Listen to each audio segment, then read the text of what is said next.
যেই দেশে ধর্ষকের পক্ষে উকিল পাওয়া যায় ওই দেশে পইরা লেখা জজ হয়ে কোনো লাভ নেই। মুসলমানদের দেশে নেতা হইয়া যদি আলেমদেরকে বন্দি করে রাখতে হয়, ওই দেশের রাজনীতি করে নেতা হইলে জনগণের জন্য কোনো ফায়দা নেই। ৯৫% মুসলমানের দেশে যদি মুসলমানদের কষ্টগুলাই তুলে ধরা না যায়, ওই দেশে নামি দামি সাংবাদিক হইয়াও কোনো লাভ নেই।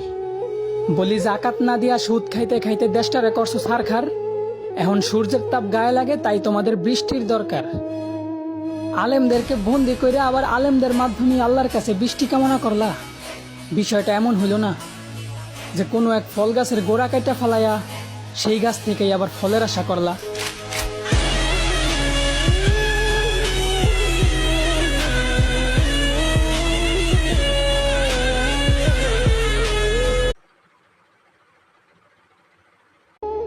যেই দেশে ধর্ষকের পক্ষে উকিল পাওয়া যায় ওই দেশে পইরা লেখা জজ হয়ে কোনো লাভ নেই।